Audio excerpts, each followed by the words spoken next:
Hello प्यारे बच्चों, राधे राधे, जय श्री राम। मैं मोनू शर्मा और मोहित शर्मा आज आप लोगों को क्लास 12th की केमिस्ट्री का अगला टॉपिक बताने जा रहा हूँ।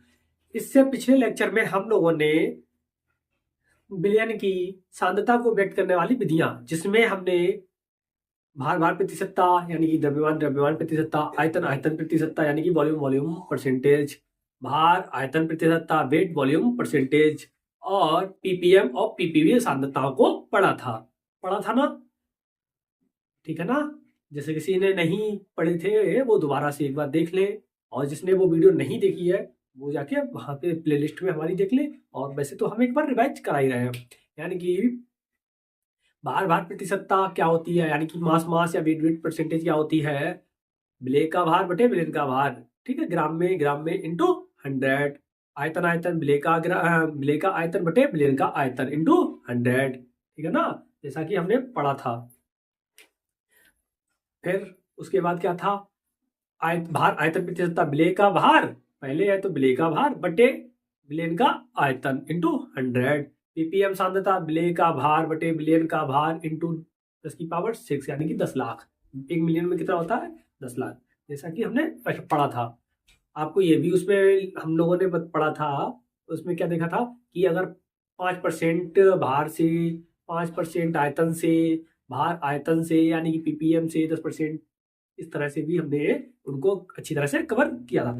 आगे हम इसमें सांद्रता, मोलरता, मोल प्रभाज, नॉर्मलता, ये सभी क्या करेंगे इसमें हम कंप्लीट करेंगे। और इसके साथ ये आपकी यानी कि आज जितनी भी सांद्रता को व्यक्त करने वाली विधियां हैं वो हम इस लेक्चर में पूरा कंप्लीट करेंगे। तो ये जो लेक्चर है आप लोगों के लिए बहुत ही इंटरेस्टिंग होने वाला है। तो आराम से सभी लोग एक पेन और एक कॉपी उठा लीजिए, लिख लीजिए, और जो भी हम बोल रहे हैं वो लगातार लिखते जाइए। आपके नोट्स कंप्लीट करा रहे हैं, ऐसे नोट्स जो कि कोई भी कंप्लीट नहीं कराता है, ये हम करा रहे हैं। और आप लोगों के लिए सिस्टमैटिक तरीके से परिभाषा सब कुछ एक एक करके आपको बता रहे हैं। ऐसा पूरे यूट्यूब पे कोई भी नहीं बताता। वो क्या करते हैं, पूरा पूरा लिखा मिलेगा उनको आप लोगों को, अब वही पढ़ के वो बता देंगे। ठीक है, सेम उसमें से ऐसा कौन नहीं कर लेगा, लेकिन हम आपको हर चीज समझा समझा के कर रहे हैं। ठीक है, और ऐसा ही करेंगे कि सब कुछ फाड़ो। ठीक है, क्या होगा, फाड़ो। जो भी हमारा पढ़ने का तरीका होगा वो कैसा होगा, फाड़ो। ठीक है, तो देखो क्या पढ़ेंगे इसमें हम, सांद्रता, विलयन की सांद्रता। 5 हो गए थे, छठवा यहाँ पे विलयन की सांद्रता। ठीक है, कॉन्सेंट्रेशन ऑफ सॉल्यूशन क्या होगी, कॉन्सेंट्रेशन ऑफ सॉल्यूशन, विलयन की सांद्रता। जैसा कि आपको पता होना चाहिए या पता हो कि विलयन की सांद्रता, सांद्रता जो कि होती है उसका फॉर्मूला यानी कि क्या होता है, नहीं है 11th में, वैसे तो ये आप लोगों ने पढ़े थे, अगर नहीं पढ़े थे तो फिर से देखिए। ठीक है, क्या होती है सांद्रता की कॉन्सेंट्रेशन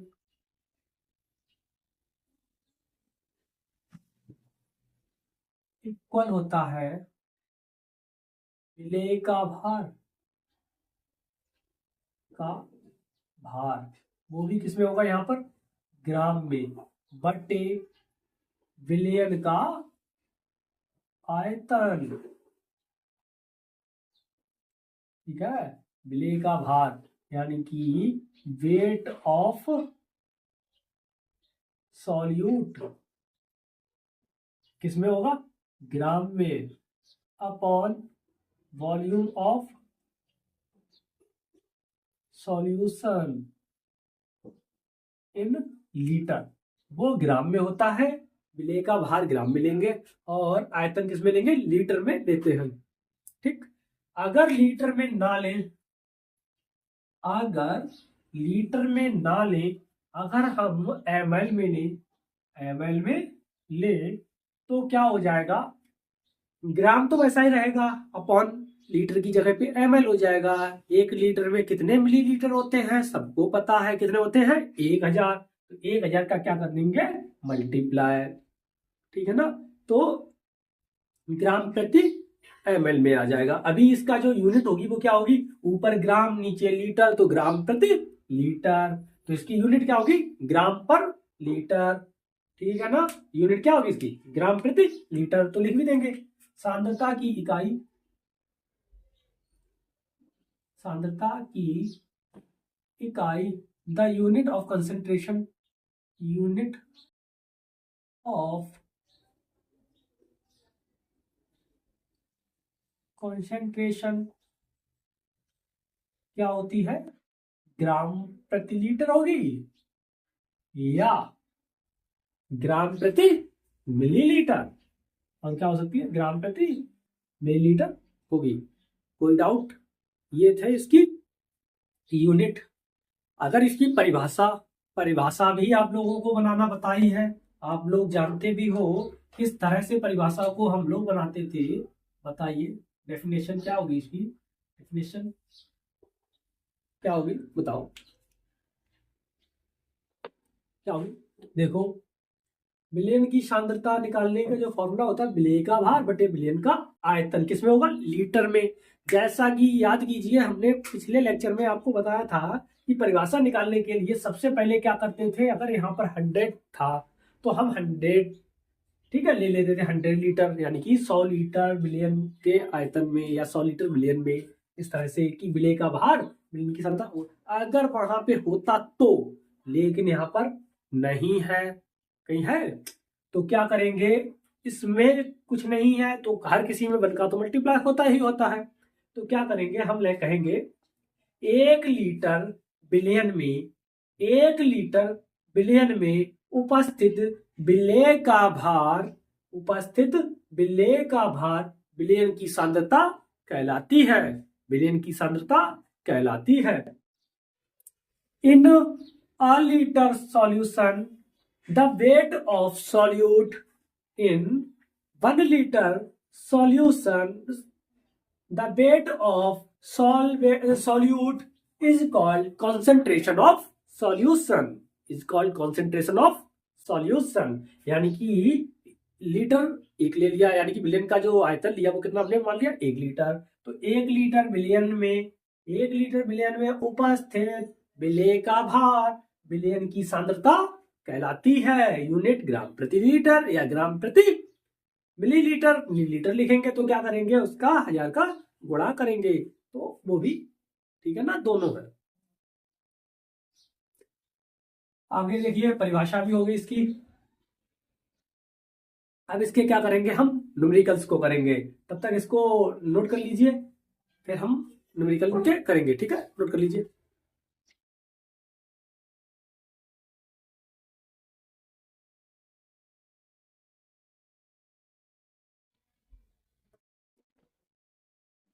चलिए आप लोगों को फॉर्मूला लिख, यानी कि एक न्यूमेरिकल जो कराएंगे वो पहले क्या करेंगे समझाएंगे कि किस तरह से हम क्या क्या चीजें दी होंगी, उस तरह दी होंगी और क्या क्या निकाल के हम कर सकते हैं।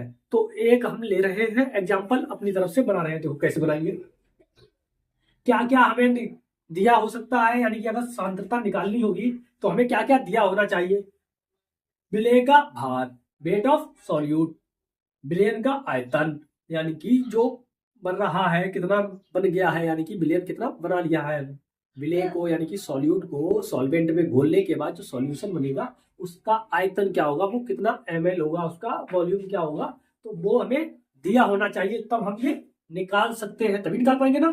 तो हम ऐसा एक न्यूमेरिकल बनाएंगे जिसमें ये दोनों चीजें दी होंगी। तो देखो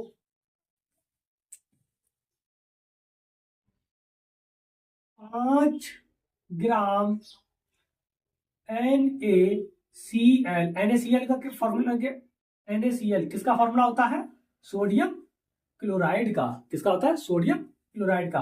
5 ग्राम NaCl या क्या कह सकते हैं इसको नमक, सोडियम क्लोराइड क्या होता है नमक, ठीक है। 5 ग्राम सोडियम क्लोराइड को जल में घोलकर घोलकर 250 ml विलयन बनाया जाता है।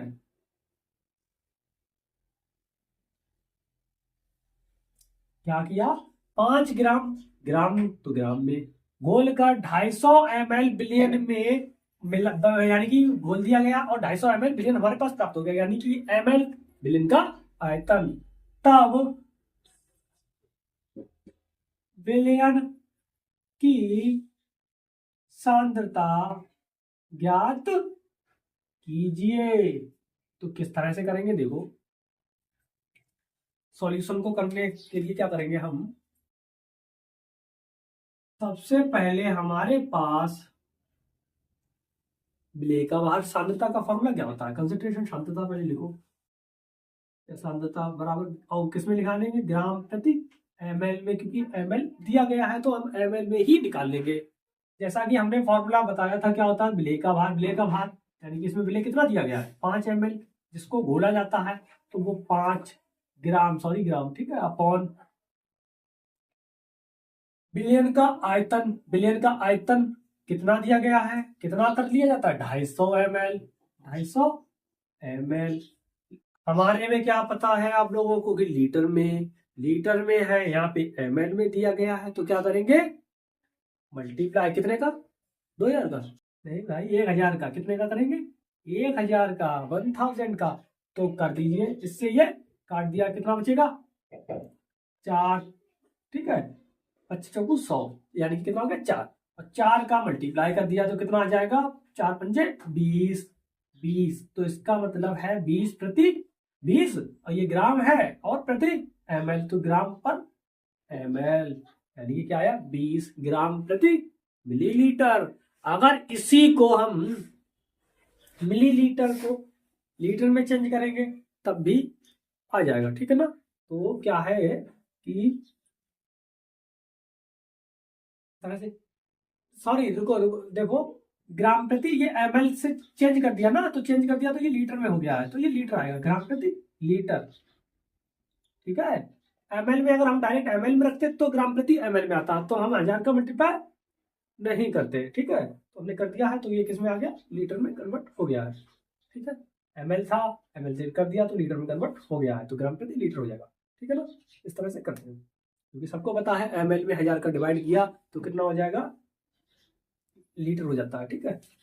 जैसे कि ये ml है, ml में 1000 का डिवाइड किया तो क्या हो जाएगा? ये लीटर में कन्वर्ट हो जाता है। इस तरह से इसको हम सॉल्व किया है। कोई डाउट? नोट कर लीजिए, इसका स्क्रीनशॉट ले लीजिए, फिर अगला क्वेश्चन की तरफ बढ़ते हैं। अगला,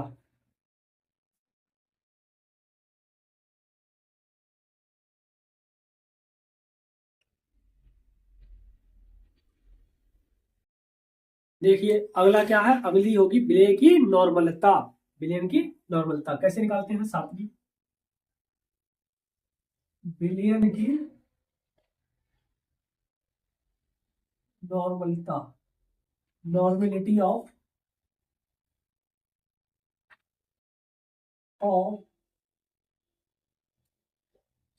सॉल्यूशन, यानी कि विलयन की नॉर्मलता, ठीक है। देखो, विलयन की नॉर्मलता निकालने के लिए उसका सबसे पहले हम फॉर्मूला लिखते हैं। फॉर्मूला ये देखो, ये जो है ना, आप लोगों को सबसे, ये और एक मोल प्रभाज यानी कि मोल फ्रैक्शन, ये जो है दो, आपको समझने में थोड़ी प्रॉब्लम होगी, इसीलिए क्या है, इनको बहुत अच्छी तरह से पहले से हम बता रहे हैं, और ध्यान से लिखो और इनको नोट भी करते जाना, ठीक है, नोट डाउन कर लेना। देखो सबसे पहले क्या होता है नॉर्मलता का फॉर्मूला? नॉर्मलता बराबर होता है, नॉर्मलिटी बराबर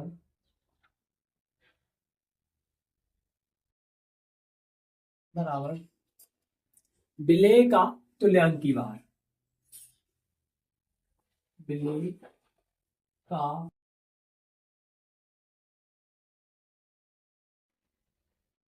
विलेय के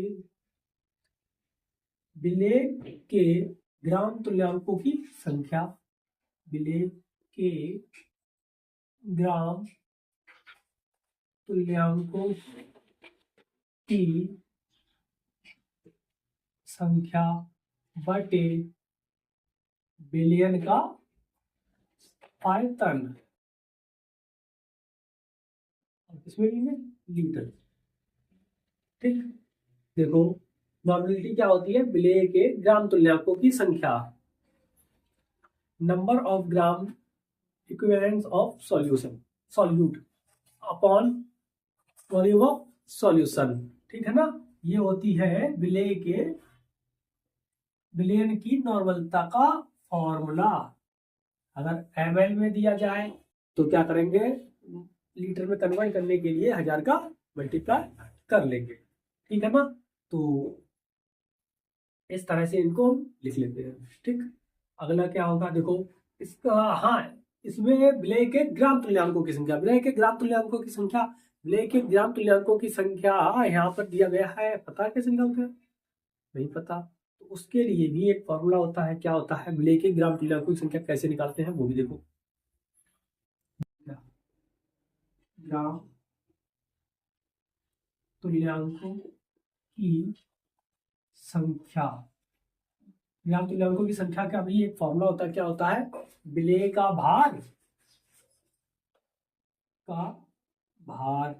वेट ऑफ सॉल्यूट अपॉन विलेय का तुल्यांकी भार, विलेय का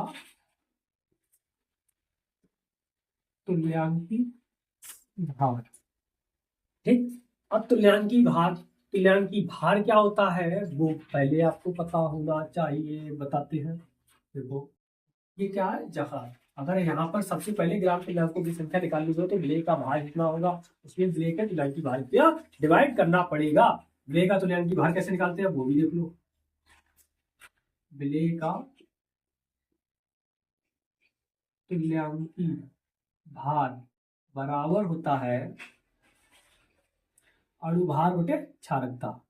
क्या होती है, अणुभार बटे क्षारकता, यानी कि क्या उसका अणुभार निकालेंगे और क्षारकता, जैसे इसको n से प्रदर्शित करते हैं क्षारकता को। ठीक है, स्मॉल n से प्रदर्शित करते हैं। बेसिसिटी, देखो बेसिसिटी क्या होता है, जैसे अणुभार कैसे, देखो क्षारकता कैसे निकालते हैं, जैसे कि NaOH कोई भी हमारे पास है, इसमें निगेटिव चार्ज कितने हैं, 1, तो इसका मतलब क्षारकता कितनी होगी, 1, यानी कि नंबर ऑफ निगेटिव चार्ज। जैसे Na2CO3 इस पर कितने होते हैं, 2, तो कितनी हो गई इसकी क्षारकता, 2।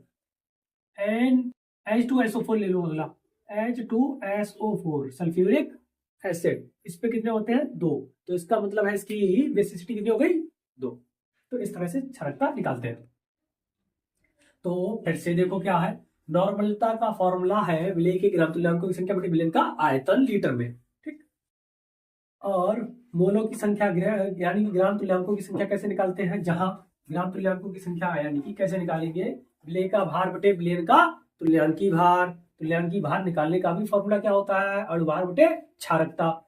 तो आप नॉर्मलता को इसके हिसाब से एक दोनों को जोड़ के, इस वाले को इसको जोड़ के एक बार भी लिख सकते हैं। कैसे, देखो क्या लिख सकते हैं, नॉर्मलता बराबर विलेय के ग्राम तुल्यांकों की संख्या, उसका फॉर्मूला क्या होता है, विलेय का भार बटे तुल्यांकी भार। तो लिख लो विलेय का भार बटे विलेय का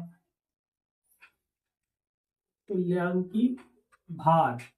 ठीक है, और अपॉन में क्या था, विलेय का आयतन, तो वो अपॉन में वैसे ही रहेगा, विलेय का आयतन। ये क्या हो गया, इसका फॉर्मूला हो गया। अगर आप लोगों ने देखा हो कि ये क्या हो गया, इसका एक फॉर्मूला हो गया। आप लोगों ने देखा होगा कि अगर आप लोगों से प्रैक्टिकल कराए होंगे, टाइट्रेशन कराया होगा, तो आपको ऐसे लिखे मिलता है N/20 N/25। मेरे सामने तो कराया था, आपके सर का कह नहीं सकते, N/30। ठीक है, नॉर्मलिटी का सॉल्यूशन हो तो इस तरह से क्या होते हैं कि हम इनको लिख लेते हैं। ठीक है, तो इस तरह ये था इनका फॉर्मूला, तो लिख लीजिए, इसका स्क्रीनशॉट ले लीजिए, स्क्रीनशॉट ले लीजिए इसका।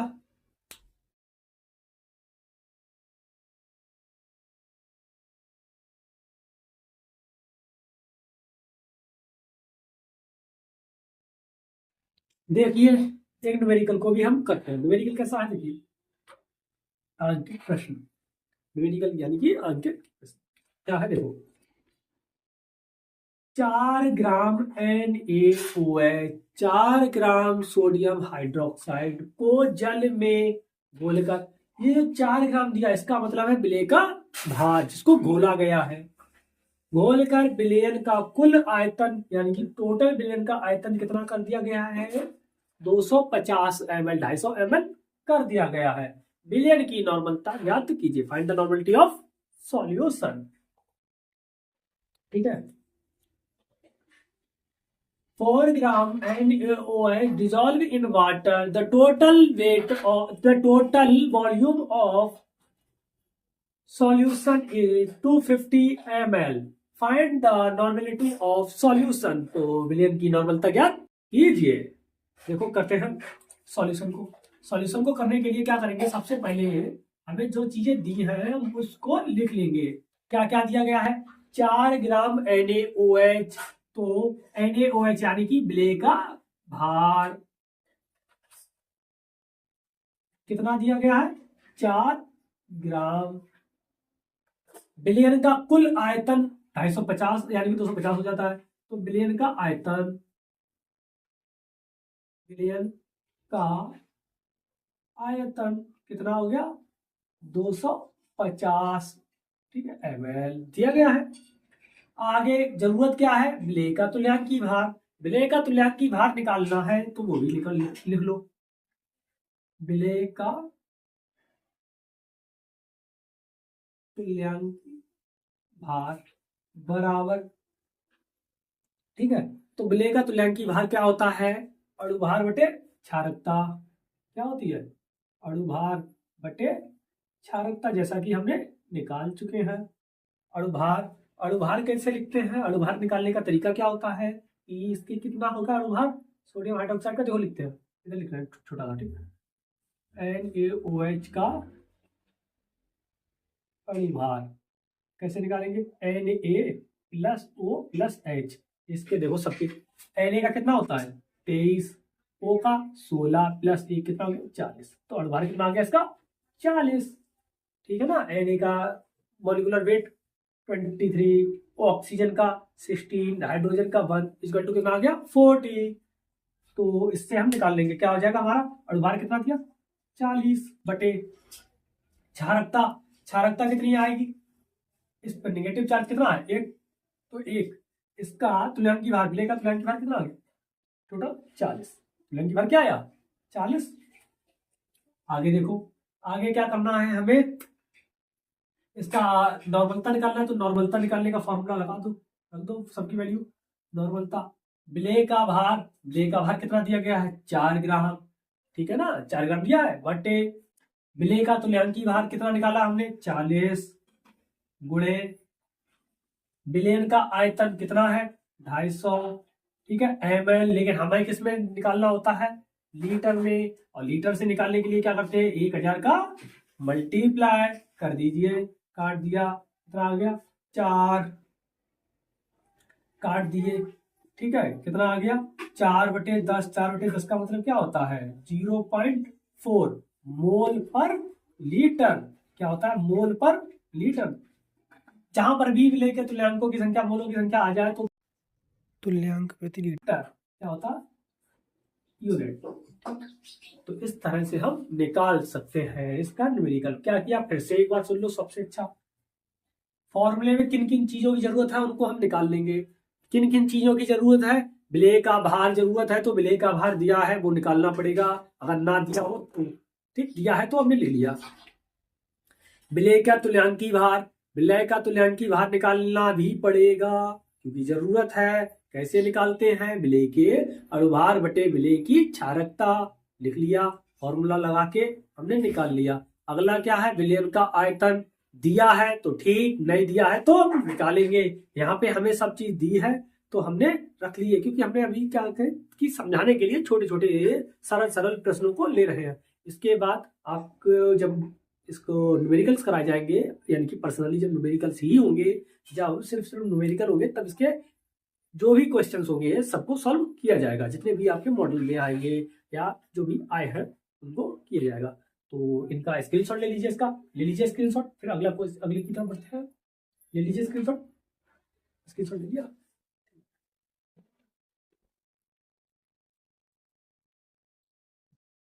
देखिए अगला क्या है, विलयन की मोलरता, मोलरिटी ऑफ सॉल्यूशन। यानी कि अभी हमने क्या सीखा था, नॉर्मलता, अब क्या होगी मोलरता, नॉर्मलता मोलरता, नॉर्मलता मोलरता। इसका मतलब कुछ ना कुछ तो सिमिलरिटी होगी, नाम में जब सिमिलरिटी इतनी है, मोलरता नॉर्मलता सब में लता रहा है, तो इसका मतलब है कि कुछ ना कुछ गड़बड़ है, कुछ ना कुछ गड़बड़ है। दया तो देखो क्या गड़बड़ है, देखते हैं। तो सबसे पहले मोलरता का फॉर्मूला लिखते हैं, मोलरिटी बराबर मोलरता बराबर मोलरिटी बराबर विलेय के मोलों की संख्या, विलेय के मोलों की संख्या, number of moles of solute upon विलयन का आयतन, जैसा कि उसमें था, बस उसमें इतना अंतर था, विलयन, ठीक है, क्या होगा विलयन का आयतन, इसमें होगा वॉल्यूम ऑफ सॉल्यूशन, जैसा वहां पे लीटर में था यहां पर भी लीटर में होगा, ठीक। विलेय के मोलों की संख्या, जैसे वहां पे क्या था, ग्राम तुल्यांकों की संख्या, सेम संख्या, तो कुछ ना कुछ तो सिमिलरिटी है ही, ठीक है। और मोलों की संख्या सबको पता है क्या होती है, विलेय के मोलों की संख्या कैसे निकालते हैं, भार बटे अणुभार, वेरी गुड, सही है। क्या है, मोलों की संख्या क्या होती है, एन, बराबर क्या होती है, मोलों की संख्या को एन से डिनोट कर देते हैं, और क्या होती है इसकी, भार बटे अणुभार, ठीक। मोलों की संख्या को क्या कैसे निकाल सकते हैं, मोलों की संख्या बराबर क्या होता है, भार बटे अणुभार, विलेय का भार बटे अणुभार, यानी कि वेट अपॉन मॉलिक्यूलर वेट या मास अपॉन मॉलिक्यूलर मास, ठीक है। Number of moles equal to क्या होता है, मास अपॉन मॉलिक्यूलर मास, मोलों की संख्या बराबर भार बटे अणुभार, इस तरह से निकालते हैं। तो इससे भी इसको इसी में रख देंगे जैसा कि अभी निकाला था। तो मोलरता बराबर कैसे निकालेंगे, मोलरता बराबर, मोलरिटी बराबर होगा, मोलरिटी बराबर विलेय के ग्राम तुल्यांकों की संख्या पे क्या रखेंगे, विलेय का भार, ठीक है, मास ऑफ सॉल्यूट, विलेय का भार बटे विलयन का, विलेय का अणुभार, ये तो वैसा लिख दो, अणुभार इनटू विलयन का आयतन, आयतन किसमें होगा, लीटर में, इन लीटर, ठीक है ना, इन लीटर, दोनों भाषाओं में सेम है, ठीक है। क्या हो गया, molarity of solution equal to weight of solute या mass of solute upon molecular mass of solute into volume of solution in litre. इस तरह से इसको, इसका फॉर्मूला को देखते हैं।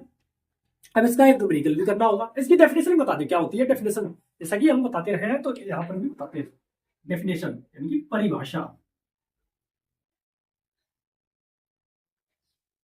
जैसे कि अद्भुत इदम इदाहत की परिभाषा है, जब आदमी को होता है अपना ज्ञान कहलाता है वो शक्तिमान। तो वैसे ही क्या करेंगे, इसकी भी हम परिभाषा देखेंगे। परिभाषा क्या होती है, देखो कैसे होगी, जैसा कि वहां पे करते थे, 1 लीटर विलयन में विलेय के मोलों की संख्या, विलयन की मोलरता कहलाती है। 1 लीटर विलयन में उपस्थित मोलों की संख्या विलयन की नॉर्मल मोलरता कहलाती है। In a litre solution the number of moles of solute is called molarity of solution. कोई डाउट? No doubt. तो परिभाषा लिख सकते हैं। अब परिभाषा लिख सकते हैं तो इसका क्या करेंगे, अब हम एक क्वेश्चन करेंगे, ठीक है। एक क्या करेंगे, इसका न्यूमेरिकल करेंगे। करिए क्वेश्चन। क्वेश्चन करेंगे। क्वेश्चन किस तरह से करेंगे देखो वो भी हम बताते हैं। एक क्वेश्चन हम अपनी तरफ से ही मान ले रहे हैं, इसका भी कोई सरल सा, सिंपल सा, नन्ना सा, प्यारा सा। तो क्या करेंगे, जैसा कि अभी माना था उसी को चलो मान ले रहे हैं, ठीक है। जो कि था बिल्कुल सेम वही, कोई चेंज नहीं। क्या करेंगे, 4 ग्राम NaOH को जल में घोलकर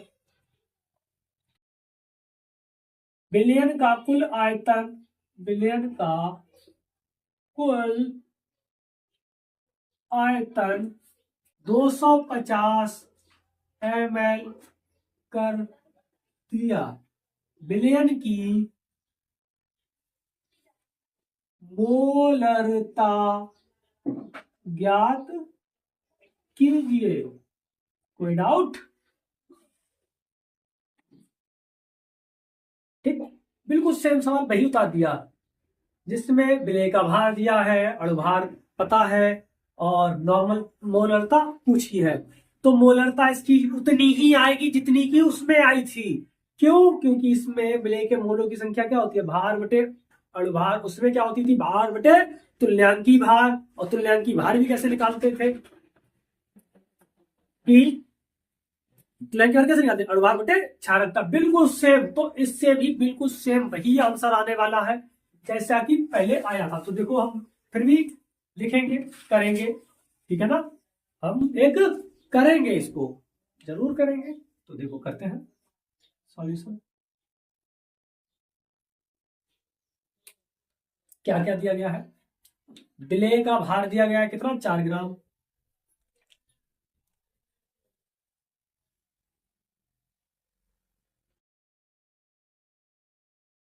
वेट ऑफ सॉल्यूट इज 4 ग्राम। ठीक, आगे क्या दिया गया है, घोलकर आयतन कितना कर दिया है, 250। आयतन कितना हो जाएगा, विलयन का आयतन, वॉल्यूम कितना हो जाएगा, 250 ml। जो दिया होता है सबसे पहले हम लिख लेते हैं। आगे अणुभार की जरूरत हो रही है, तो अणुभार भी विलय का लिख लेते हैं। अणुभार, अणुभार कैसे लिखेंगे, सबसे पहले Na का कितना होता है, 23 प्लस ऑक्सीजन का 16, एक कितना हो गया, 40। ठीक, इस तरह से हम लिख लेते हैं और किसी चीज की जरूरत हमें नहीं पड़ती है। ठीक, तो लिख दीजिए कि मोलरता, मोलरिटी, मोलरता यानी कि मोलरिटी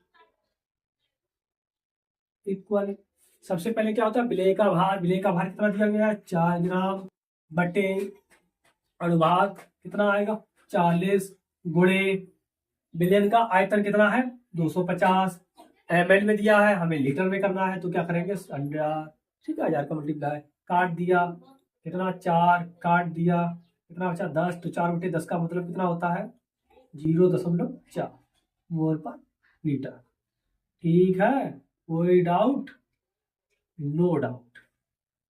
ठीक, तो बिल्कुल सेम देखो इसका भी आया, क्योंकि भाई तुल्यांक वहां क्या था, ग्राम तुल्यांक फॉर्मूला अलग, लेकिन दूसरे सवाल यानी कि और करेंगे उनमें अलग आएगा। ये आ गया है, लेकिन सब एक जैसे नहीं आएंगे, अलग भी आएंगे, ठीक है ना।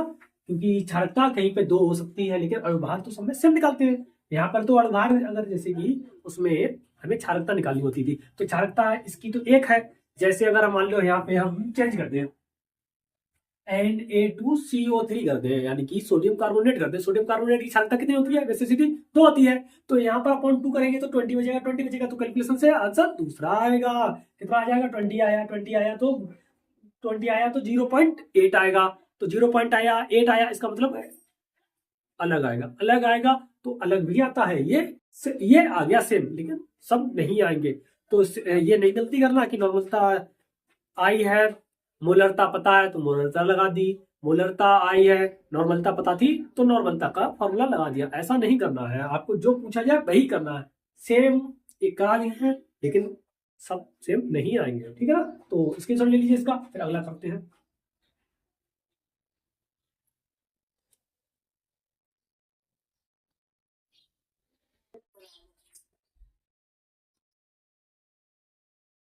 देखिए अगली अगली क्या है, मोललता। क्या है, मोललता कितनी है, नौवीं। नौवीं हो, ठीक है, लिख लीजिए नौवीं। क्या है, मोललता। मोललता, मोललिटी क्या होगी, बिलियन की मोललता, मोललिटी ऑफ सॉल्यूशन। क्या होता है इसका फॉर्मूला, देखो मोललता, फिर से आ गई एक और लता, एक और लता, ठीक है। क्या होगा इसका फॉर्मूला, तो इसमें भी सिमिलरिटी होगी, तो सिमिलरिटी होगी तो देखो क्या होगी, विलेय का, विलेय के मूलों की संख्या, कुछ तो सिमिलरिटी होनी ही चाहिए, but number of moles of solute upon, यहां पर सिर्फ चेंज होता, ऊपर उधर ऊपर चेंज था, यहाँ पे नीचे चेंज है। यहाँ पे नीचे क्या चेंज है, यहाँ पर वैसे होता था विलयन का आयतन, यहाँ पर होगा विलायक का भार, विलायक का भार, ठीक है, विलायक का भार, यानी कि मास ऑफ या वेट ऑफ सॉल्वेंट, जिसको घोला जाता है, वो भी किसमें लेंगे, किलोग्राम में, ठीक। तो यूनिट क्या आ जाएगी इसकी, यूनिट, यूनिट यानी कि इकाई। नॉर्मलता की इकाई जो थी वो थोड़ी गलती हो गई है वहां पे, सही कर लेना। वहां पे क्या आपने लिख दी है, मोल प्रति लीटर, नॉर्मलता की, नॉर्मलता नॉर्मेलिटी की, वहां पे क्या होगी, तुल्यांक, यानी कि तुल्यांक मूलांकों की संख्या ना, तो तुल्यांक बटे लीटर, ठीक है, तुल्यांक प्रति लीटर होगी। इसकी क्या होगी, मोलों की संख्या, मोलों की संख्या का यूनिट क्या होती है, मोल पर किलोग्राम, यानी कि भार, भार का क्या है, किलोग्राम, तो मोल पर किलोग्राम, या क्या लिख सकते हैं, मोल प्रति किलोग्राम, केजी, मोल पर केजी लिख सकते हैं, ठीक है, लिख सकते हैं, लिखते हैं। सबको पता है कि दूसरा क्या हो सकता है इसका, मोललिटी का, मोललिटी, मोललिटी का दूसरा क्या होगा, विलय के मोलों की संख्या क्या होती है, विलय का भार, वेट या मास कुछ भी लिखो, ठीक है, वेट ऑफ सॉल्यूट, वैसे वेट और मास में अंतर होता है लेकिन कोई नहीं, हम सिर्फ लिखा, ठीक है, बटे विलय का अणुभार, पता है ना, मोलों की संख्या क्या होती है, भार बटे अणुभार, तो भार बटे अणुभार हमने लिख दिया, और विलायक का भार जैसा था वैसा ही हमने लिख दिया, विलायक का भार, ठीक है, वेट मास ऑफ या वेट ऑफ सॉल्वेंट, सेम लिख दिया, कोई डाउट, तो मैं इंग्लिश में भी लिख देता हूँ, जगह है तो लिख दे रहा, क्या हो गया, मास या वेट, ऊपर मास लिखा है तो ऊपर भी लिखो, mass of solvent in kilogram, KG, ठीक है। इस तरह से क्या हुआ है, हमारा एक और फॉर्मूला हमारे पास आ गया है। तो परिभाषा, परिभाषा फिर से वही, परिभाषा कैसे लिखेंगे, परिभाषा, डेफिनेशन, डेफिनेशन लिखने का फिर से वही तरीका कि क्या होता है कि विलय का भार कितना होगा, 1 किलोग्राम मानते हैं, तो क्या होगा, 1 किलोग्राम विलायक में, 1 किलोग्राम विलायक में उपस्थित या घोले गए मोलों की संख्या, यानी कि 1 किलोग्राम विलायक में उपस्थित विलय के मोलों की संख्या को विलयन की मोललता कहते हैं। क्या कहते हैं, मोललता कहते हैं। फिर से सुनो, 1 किलोग्राम विलायक में उपस्थित विलय की मोलों की संख्या, 1 किलोग्राम विलायक में उपस्थित विलय के मोलों की संख्या विलयन की मोललता कहलाती है। इन 1 kilogram solvent, in 1 kilogram solvent the number of moles of solute is called molal T, is called molal T of solution. इसे क्या कहते हैं? मोलल टी ऑफ सॉल्यूशन कहते हैं। ठीक है ना, इस तरह से हम लिख सकते हैं। परिभाषा हो गई है, यूनिट हो चुकी है, फॉर्मूला हो चुका है। तो इसका एक न्यूमेरिकल की बारी है। न्यूमेरिकल के लिए क्या करते हैं, तब तक इसको चलो हिट लिख लेना। ठीक है, अपनी तरफ से एक सरल लिखे, चलो लिखते हैं। क्या कर रहे हैं कि एक अच्छा सा सरल सा एग्जाम्पल, क्योंकि सरल ही करा रहे हैं तो सरल ही। वैसे हम क्या कर सकते थे, यहाँ एमएल लेते थे, यहाँ पे एमएल ना लेके थोड़ा सरल करा है। ठीक है, क्या है देखो, कितने में आ जाएगा? आ जाएगा, आ जाएगा, क्यों घबराना है? देखो, जैसे 5 ग्राम KCl को, कुछ भी ले लीजिए, KCl आयोडीन, ठीक है, कोई भी 5 ग्राम KCl को किसमें घोले? लायक। ठीक है, 50 ग्राम जल में घोला जाता है। यानी कि 5 ग्राम KCl, ये क्या हो गया? विलेय का भार को 50 ग्राम, 50 ग्राम, कितना? 50 ग्राम जल में घोला जाता है। तो विलयन की मोललता ज्ञात कीजिए। तो विलयन की मोललता ज्ञात कीजिए। क्या करेंगे? देखो, सबसे पहले जो चीज दी है, विलेय का भार दिया है, दिया है 5 ग्राम, यानी कि weight of solute equal to 5 gram. विलायक, weight of solution, solvent, weight of solvent, विलायक का भार कितना दिया गया है? 50 ग्राम। ठीक, कितना दिया? 50 ग्राम। हमसे पूछा क्या? मोललता। लगा दीजिए फॉर्मूला, मोलल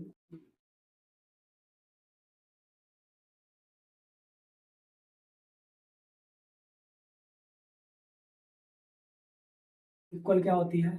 विलेय का भार कितना है? 5 बटे विलेय का अणुभार, अणुभार किसका है? KCl, potassium. पोटेशियम में कितना होता है? कितना होता है? इस प्लस KCl का पहले अणुभार निकालते हैं, KCl का अणुभार। ठीक है, KCl का 39, और इसका तो 40 नहीं, KCl की का होता है कितना? 39, और प्लस 35.5, कितना हो गया? 74.5, कितना हो गया? 74.5। तो कितना आएगा? 74 बार KCl का, तो 74.5 गुणे आयतन कितना दिया? 50 ग्राम। 50 ग्राम, 50 ग्राम को सेंड करने के लिए 1000 का मल्टीप्लाई, पॉइंट हटाया तो ये 0 और बढ़ा दिया, 50 से पूरा 50 50 काट दिया, और इसको डिवाइड करने के बाद आंसर। ठीक है, इसको डिवाइड करेंगे, उसके बाद क्या आ जाएगा? आपका आंसर आ जाएगा। कितना आएगा? देखो, 7 लगभग एक बार। ठीक है, तो डिवाइड कर रहे हैं, देखो 1000 में डिवाइड कर रहे हैं, 745 का लगभग एक बार 745।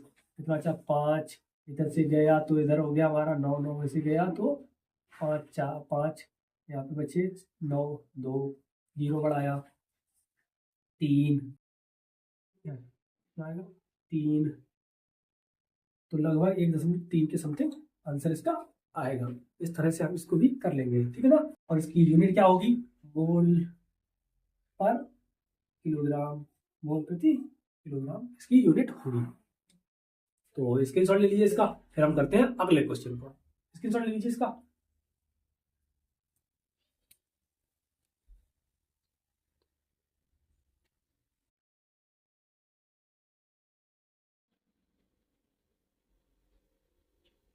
देखिए, अगला अगला क्या है? मोल फ्रैक्शन यानी कि मोल प्रभाज।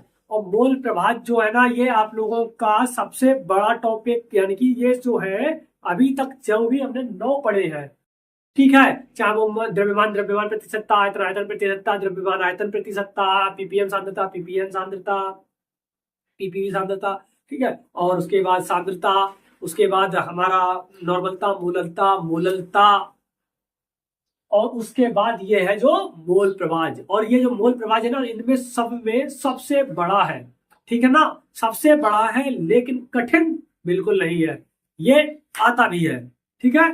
और ये आता है, इसका एक सवाल, इसका नॉर्मलता, मोललता, मोललता, ये 4 हैं। कौन कौन से? मोललता, मोलरता, नॉर्मलता और मोल प्रभाज। इन 4 में से एक ना एक पेपर में हर बार मिलता ही मिलता है, ये कंफर्म है। तो एक ना एक सवाल यहाँ पे मिलता है, तो इसको क्या करेंगे हम बहुत अच्छी तरह से डिटेल में सीखेंगे, ठीक है। तो देखो, मोल फ्रैक्शन यानी कि मोल फ्रैक्शन, इसका दूसरा क्या होता है? अंश प्रभाज। मोल को क्या कह देते हैं? अंश प्रभाज, मोल अंश, ठीक है। लेकिन कोई नहीं करना है, हमको सब पता है, हर भाषा पता है, हर लिपि पता है, हम सर्वज्ञ हैं, सर्वगुण संपन्न, सर्वव्यापक, सर्व यानी कि सर्वव्यापी हम ही हैं। तो क्या करेंगे, उस हिसाब से हम लोग क्वेश्चंस को करेंगे। तो क्वेश्चंस को करने के लिए क्या करेंगे, सबसे पहले हम इसका फॉर्मूला बताएंगे। फॉर्मूला क्या होता है, देखो बताते हैं। देखो, आपको ये भी पता है कि विलेय जो होता है, यानी कि विलेय, ठीक है, और विलायक, दो चीजों से मिलकर क्या बनता होता है हमारा? विलेन बनता है। विलेय और विलायक यानी कि सॉल्यूट एंड सॉल्वेंट, दोनों से मिलकर क्या बनता है हमारा? सॉल्यूशन बनता है। तो इसमें हम दोनों के मोल प्रभाव निकालेंगे, विलेय का मोल प्रभाव और विलेन का मोल प्रभाव, दोनों का मोल प्रभाव को हम इसमें डिटेल में सीखेंगे। तो देखो क्या होगा इसका फॉर्मूला, देखो,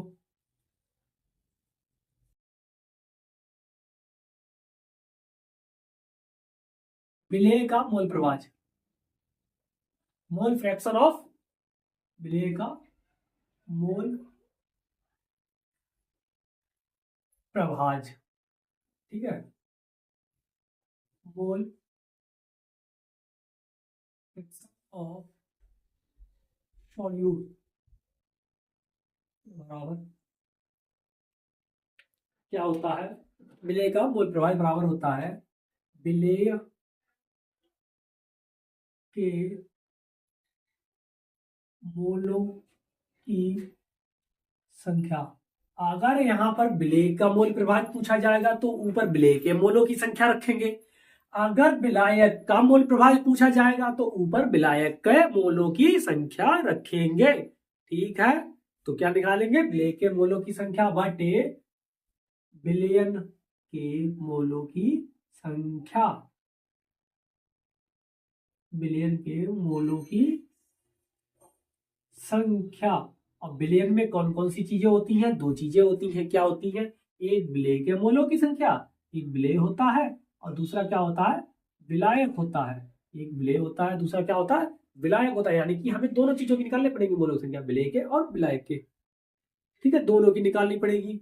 लेकिन अगर हमसे विलेय के मोलों की संख्या पूछेगा तो विलेय के मोलों की संख्या, विलेय का मोल प्रभाव पूछेगा तो विलेय के मोलों की संख्या ऊपर रख के दोनों को नीचे रख के जोड़ देंगे और डिवाइड कर देंगे, ठीक। क्या करेंगे? अगर विलेय के मोलों की संख्या, विलेय का मोल प्रभाव पूछे तो विलेय के मोलों की संख्या ऊपर रखेंगे, नीचे विलेय के मोलों की संख्या और विलायक के मोलों की संख्या, दोनों को लिख के जोड़ देंगे। जोड़ा, और ये क्या है? नीचे डिवाइड में है, तो बाद में क्या कर देंगे?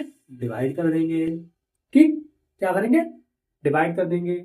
पहले विलेय के मोलों की संख्या रखा, फिर विलेय के मोलों की संख्या नीचे रखी, फिर विलायक के मोलों की संख्या नीचे। दोनों को क्या है? प्लस लगा है, तो प्लस का मतलब क्या होता है? जुड़ गया। दोनों को क्या कर दिया हमने? जोड़ दिया, जोड़ दिया। लेकिन ये है क्या? डिवाइड में है, तो क्या कर देंगे हम बाद में? फाइनली इसका डिवाइड कर देंगे। और अगर हमने डिवाइड कर दिया तो रन आंसर क्या आएगा? विलेय का मोल प्रभाज, ठीक है ना। इसी से देखो दूसरा बताते हैं, ये क्या आ गया? विलेय के मोलों की संख्या, ठीक है, यानी कि विलेय का मूल प्रभाज आ गया। अगला देखो, विलयन यानी कि विलायक का मूल प्रभाज, वो भी निकालेंगे। विलायक का मोल प्रभाज, ठीक है, मोल फ्रैक्शन ऑफ सॉल्वेंट क्या हो गया, ऊपर होगा विलायक के मोलों की संख्या,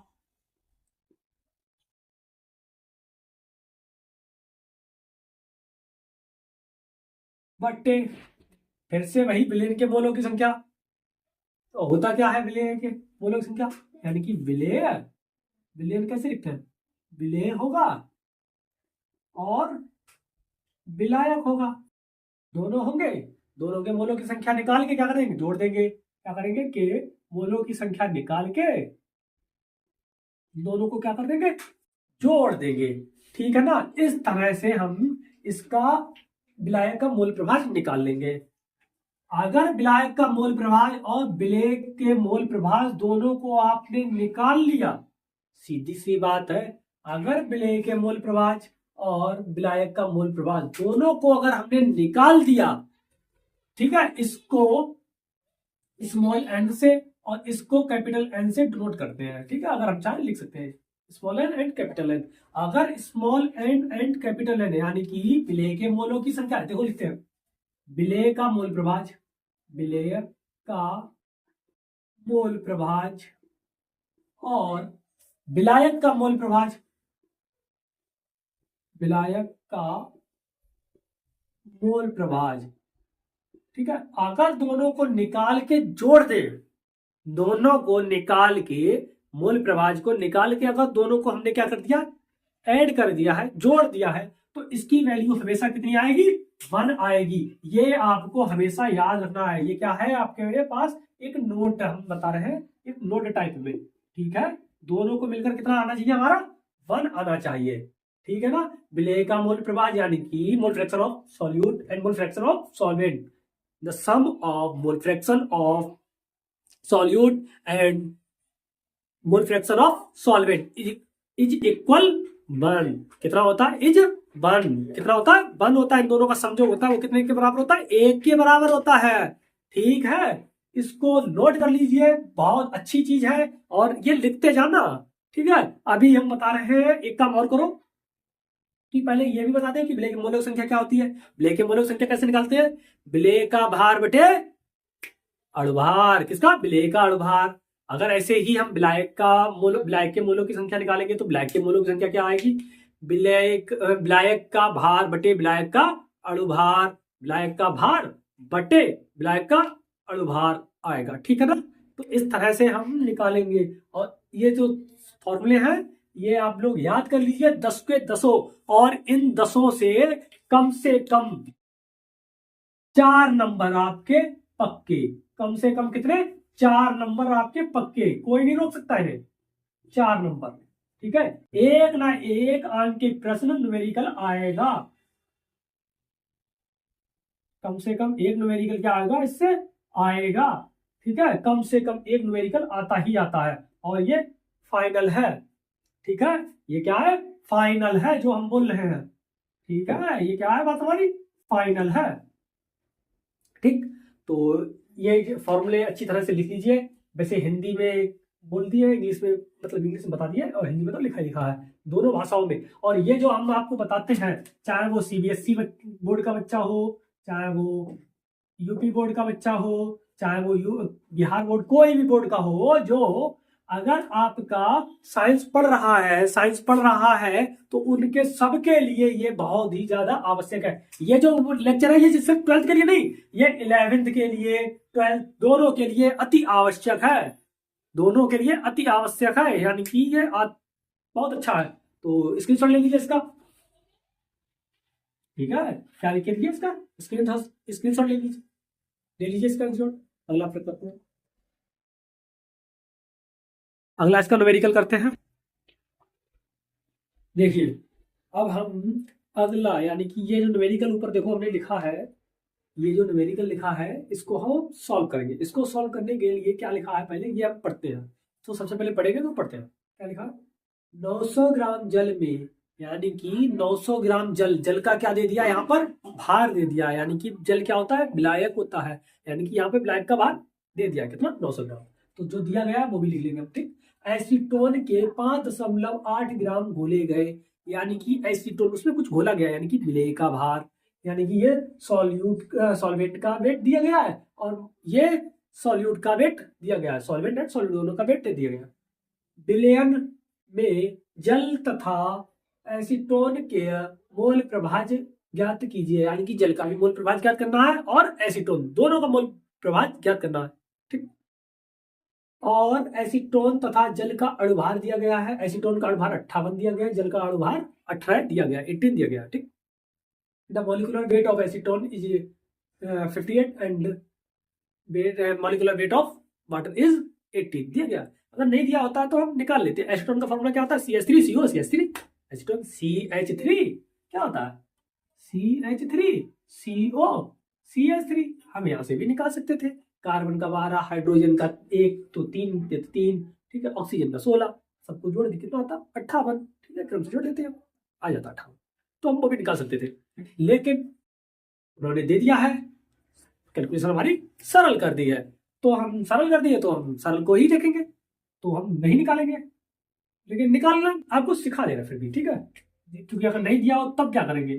तो जैसे कि कार्बन का 12, ठीक है, प्लस एक हाइड्रोजन का 1 होता है, तो 3 हाइड्रोजन का 3 प्लस 12 प्लस 16 प्लस फिर से वही 12 प्लस 3, सबको जोड़ना कितना हो जाएगा, 58, कितना हो जाएगा, 58।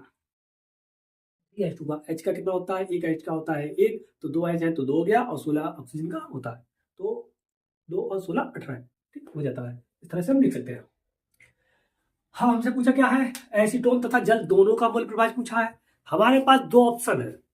कौन कौन से ऑप्शन है, या हम एक ऑप्शन हमारे पास कि हम जल का मोल प्रभाज निकाल लें, जल का मोल प्रभाज निकाल लें और एक में से जल के मोल प्रभाज को घटा दें। अभी अभी हमने बताया था, एसीटोन और जल यानी कि विलेय और विलायक दोनों का जो मोल प्रभाज होता है, यानी कि जल, विलेय और विलायक दोनों का जो मोल प्रभाज होता है, उसका योग कितना होता है, एक, सम कितना होता है, एक।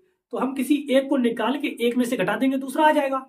किसी एक को निकाल के एक में से घटा देंगे, दूसरा आ जाएगा। एक ऑप्शन मेरे पास ये है। दूसरा क्या है कि दोनों को निकाल लो, दोनों का कैलकुलेशन करो तो दोनों का निकालो।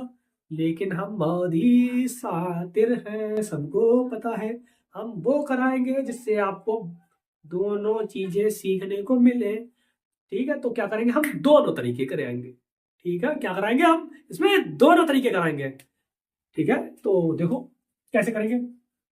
सबसे पहले विलेय के मोलों की संख्या जरूरत पड़ेगी तो वो निकालनी पड़ेगी, विलायक के मोलों की संख्या निकालनी पड़ेगी, वो जरूरत पड़ेगी तो वो निकालेंगे। तो हम वो निकाल रहे हैं, दोनों चीजें जो जो हमें जरूरत है। तो देखो सॉल्यूशन करते समय विलेय के मोलों की संख्या, विलेय के मोलों की संख्या कैसे निकालेंगे, विलेय के मोलों की संख्या। सबसे पहले क्या होता है, विलेय का भार, विलेय का भार कितना दिया गया है, यानी कि जिसको घोला जाता है विलेय, ठीक है। विलेय यानी कि विलेय की जगह पे विलेय घोला के ना, तो एसीटोन लिख लेगा, एसीटोन, ठीक है, एसीटोन। तो एसीटोन के मोलों की संख्या तो लिख लो कितना है, एसीटोन का भार, एसीटोन का भार कितना है, 5.8 बटे एसीटोन का अणुभार, एसीटोन का अणुभार कितना है, 58, काट दिया, कितना आ गया, 0.1। अरे सही है भाई, कितना आया, 0.1। अरे आसानी से आ जाते हैं। अगला, जल के मोलों की संख्या निकालनी है तो वो भी निकाल ले रहा है, संख्या निकालो। जल का भार कितना दिया, 900 ग्राम जल बटे अणुभार, अणुभार कितना दिया है, 18, तो 18 काट दिया, कितना आ गया, 50, 18 पंजे 90, ठीक है, कितना आ गया, 50। कितने मोलों की संख्या, 50, ठीक। ये आ गया मोलों की संख्या। हमसे क्या पूछा है, विलायक, यानी कि सबसे पहले एसीटोन का तो एसीटोन का लिखते हैं, एसीटोन का मोल प्रभाज, एसीटोन का मोल प्रभाज, एसीटोन का मोल प्रभाज फॉर्मूला सबको पता है, विलेय के मोलों की संख्या, विलेय के मोल यानी कि जिसको घोला जाता है, यानी कि एसीटोन को ही घोला है, तो एसीटोन का कितना आ जाएगा 0.1, जिसका निकालते हैं उसको ऊपर, ठीक, उसके मोलों की संख्या ऊपर, बटे विलायक यानी कि विलेय दोनों चीजें 1, ठीक, प्लस यानी कि ये एसीटोन के मोलों की संख्या, ठीक है, यानी कि विलेय के मोलों की संख्या, प्लस विलायक, विलायक यानी कि जिसको घोला जाता है, जिसमें घोला जाता है क्या 50, जल में घोला है ना, तो जल का, तो क्या आ गया 0.1 अपॉन, इसको जोड़ दिया कितना आ जाएगा 50.1, पॉइंट हटाया, पॉइंट हट गया, 1/1 तो क्या करेंगे हम, पॉइंट लगाएंगे, 0 लगाएंगे, तो कैलकुलेशन करके 0.998 कितना आएगा 0.998, ये कैलकुलेशन करके आएगा, कर लेना डिवाइड, ठीक है, इतना ही आएगा, तो इससे क्या आएगा जल का 1, ठीक, कितना आया 0.998।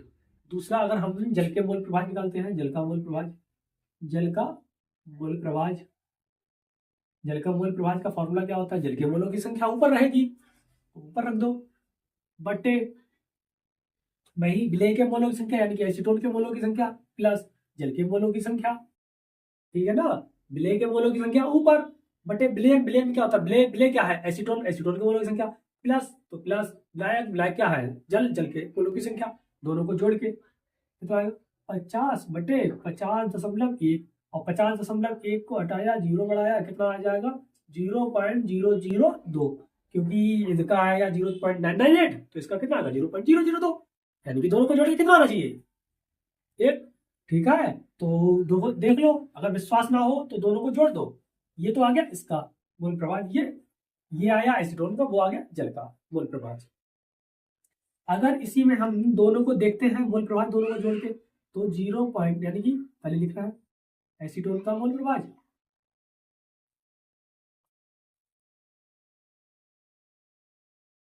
प्लस जल का मोल प्रभाज,